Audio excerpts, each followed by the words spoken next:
Okay, I want to tell you a story. It's a story about creativity in Yorkshire and the Humber. It's a story about what happens when creative people start hanging out with technology people, and together they dream up possible futures for storytelling. Are you ready? Okay, so the story actually starts with a wider success story. The UK's creative industries are pretty awesome. Did you know that they deliver more economic value to the economy than life sciences, aerospace and automotive sectors combined? I didn't. I like that fact. Gross value added, that's the contribution to the economy of the creative industries in the UK, increased by about 44% over the last decade.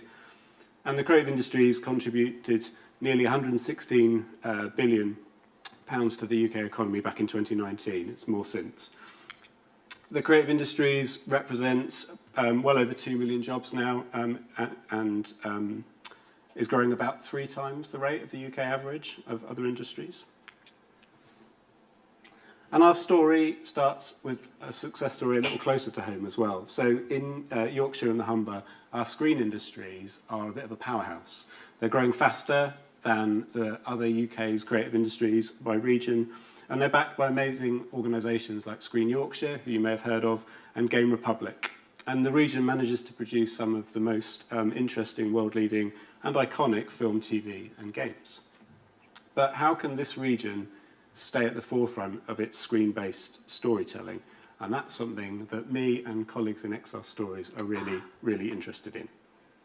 Okay, so XR Stories has been a 5-year project funded by the Arts and Humanities Research Council, and it's focused on technology-driven storytelling in the screen and creative industries. Now, the XR doesn't stand for Extinction Rebellion, in our case. It stands for Extended Realities, sort of. And that includes technologies that you've probably heard of, like virtual reality, augmented reality, and I tend to refer to it as immersive and interactive digital stuff, and it's a whole bunch of things, digital technologies. XR Stories is based at the University of York, and it's a partnership between the BFI and Screen Yorkshire and the university, and it's been investing funding and supporting creative companies with great ideas since 2018, 2019.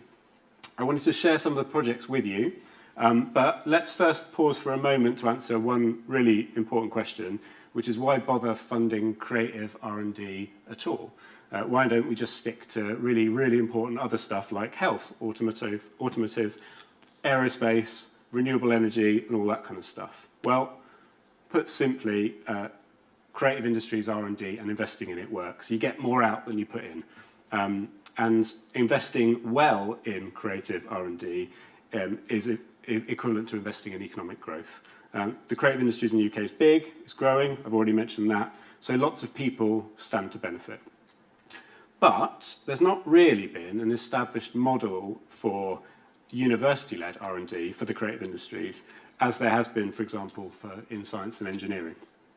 We've been trying to develop one, a sort of a creative R&D ecosystem, if you like that kind of jargon.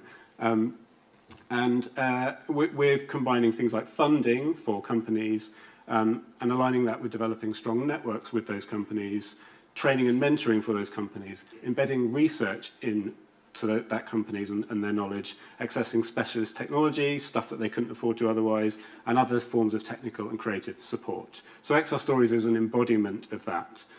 We've enabled creative businesses to stop what they're doing for a moment, dare to dream big, dare to fail, and to experiment and to innovate, supported by peer networks and world-leading research from across the region.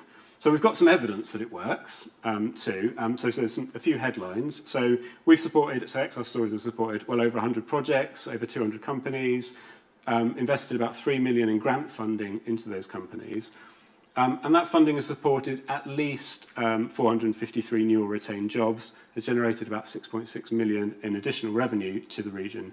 And that's so far, because obviously that grows over time as an impact of what we've been doing. So the numbers stack up. I promised you what are the projects that we've been doing. So let's have a look at what they can look like.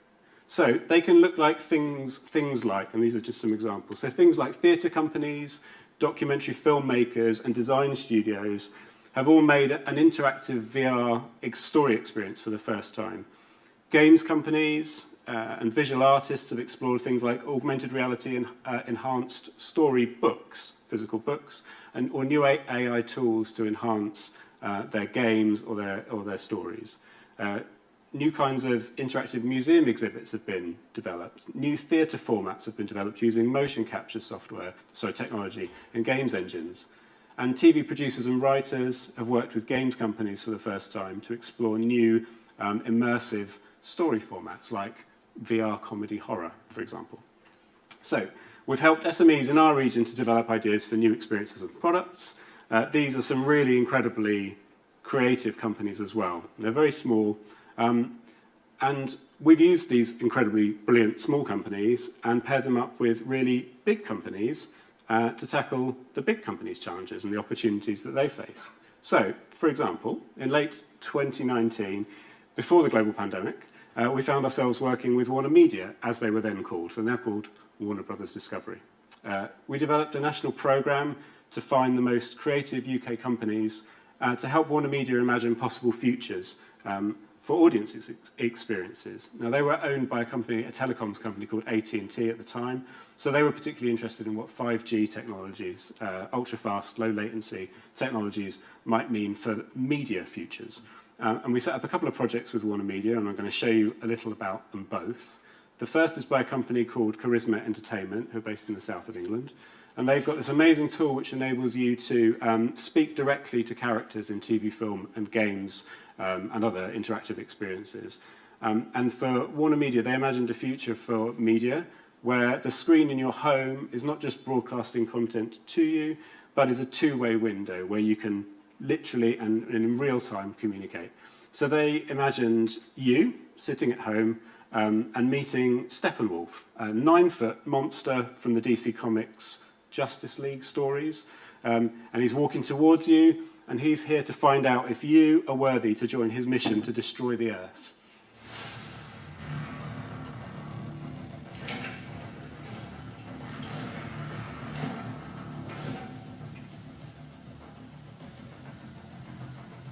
I am Steppenwolf, and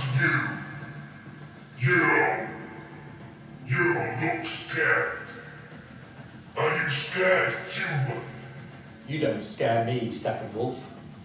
Bravado in the face of threat. It is courageous, but with you it's fake. You already know who I am. I have broken 100,000 worlds in Darkseid's name, and soon I will break the Earth. But there is something in my way. I'm looking for a suitable human to infiltrate our enemies from the inside. Okay. Okay. Is that all you can think of?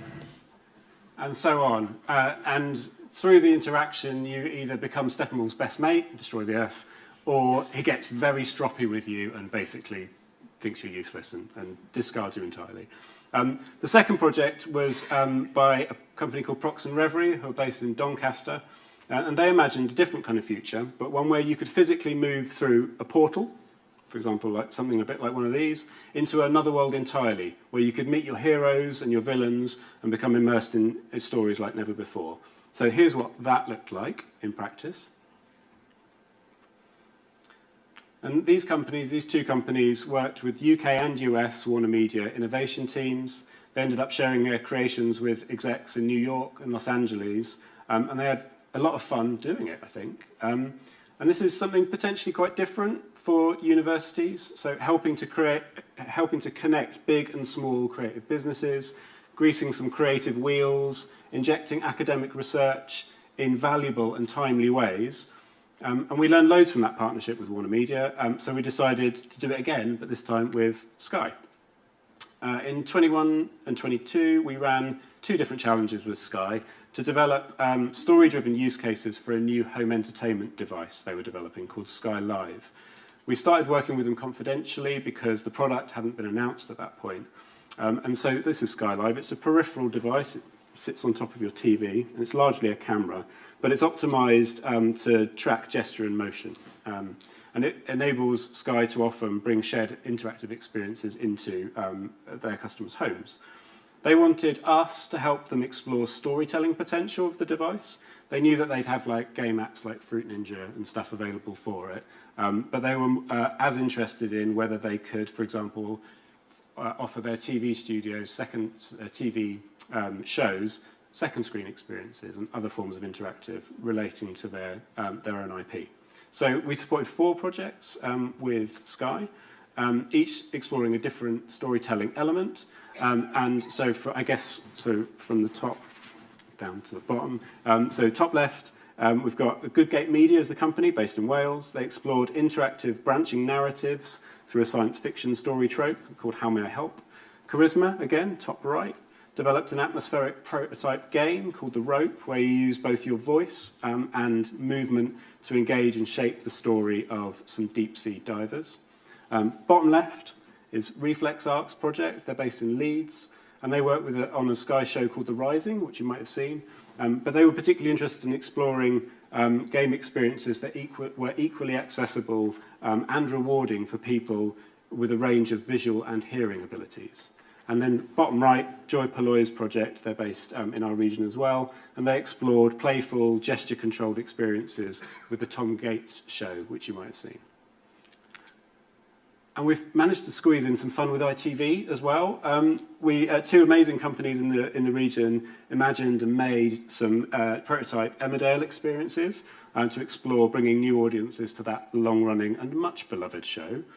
So AP, who are based in York, made a prototype behind-the-scenes VR experiences that places you as the viewer in the heart of the ITV studio and the Kirksall studio and in the heart of the action.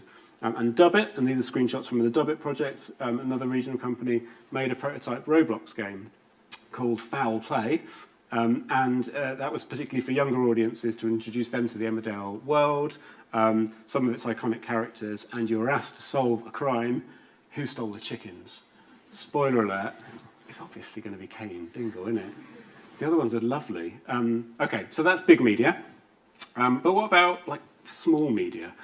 We know that the creative industries are dominated by small and micro-sized organisations and freelancers, incredibly talented people with amazing ideas, not always the space and time and support to explore those ideas properly. So we set up an XR Stories lab, which was partly funded by the European Regional Development Fund to help with that challenge. The lab's based in the Guildhall building in the centre of our beautiful city. Loads of technology is in the lab, and that's paired with helpful, knowledgeable people, and it's a setting designed for play and experimentation. We've welcomed well over 80 companies from our region into the lab in just 2 short years, running workshops, creative sessions, and residencies. There's a couple of examples of projects that have come through the lab. So on the left is a project by Jim Craven, and the project on the right is by Cosmo Square Films. And here's another. This is, the company is called Battle Stories. Arfan Amini is the proprietor. West Yorkshire-based company that makes stop-motion animation content working with action figure manufacturers. It's a thing. And so Arfan came into the lab and worked with us to explore what hybrid green screen virtual production techniques are the things that you use to make shows like House of the Dragon. How can it be used in a really micro context for some really small and interesting content creation? So we helped him create virtual environments, scanned physical assets so he could bring them into a 3D environment world, introduced him to tools like Blender and stuff to create all of those things, and he now uses them within his workflow, and he makes some really funny little videos as well. And then working with our student communities has been a really big part of XR Stories. XR Stories and a sister project called Sign, which I'm not talking about today, but between us, we've funded more than 200 paid internships and placements for students across the region. Most recently, a group of students from interactive media and computer science courses here at the University of York completed their internship with us in the lab, and they worked on 5 different projects, working with 5 different companies. So they helped create a mixed reality theatre experience, a VR experience that accompanies a major documentary film, and they also created this little video game for the amazing Captain Cook Museum in Whitby. If you've never been, go. It's so small. It's the smallest museum, and it's beautiful. And they work with the museum staff, so they unearthed stories with the staff, researched Captain Cook's life, and created a fun and educational game aimed at all ages, something that can be installed into the museum and will be their first interactive exhibit that they've ever had. Okay, so XR Stories is an incredible resource. We've felt the responsibility of that stewardship, and we're a university for public good, so it's important to us that we use it well. So we were conscious that there are long-standing inequalities in access to the screen industries, and we wanted to offer opportunities to support diverse creatives to break new ground and advance their careers and their companies.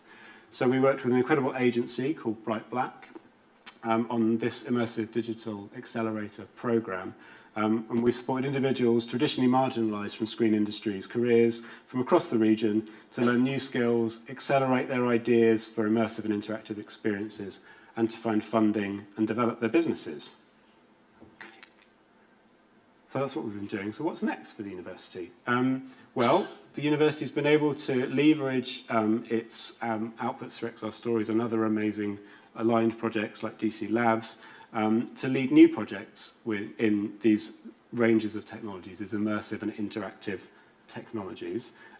So, for example, there's XR Network Plus. That's a major program, a national R&D network, which launched in 2023. Its purpose is to develop the UK's research agenda for the next 10 years around immersive technologies. And the other good example is CoStar Live Lab, which will launch this year. And it's a collaboration between the University of York and a place called Production Park, which is in Wakefield. And its purpose is to really turbocharge the UK's innovation in live performance. Oh, I'm nearly there. I'm so nearly there. How far over am I? It's okay. Okay, I'm going to finish with one example then. This is the last slide. So what does the future look like? Well, it might look like something like this. Megaverse is a company that's based between Sheffield and Gloucestershire. We've worked with them since 2019. And they're leading lights in live performance using technology. So what you've got on your screen is a few stills from a project called Game Changers. It's an experiment in live broadcast interactive TV, in essence. It's part interactive theatre, it's part real-time video game, it's episodic. It features audience connected to each other and to the live performers. It's all based in the game engine. And I remember this as I was coming in. It had a University of York academic as its science education advisor, the amazing Dr. Linda Dunlop. So there you go. I'm so sorry. I'm done.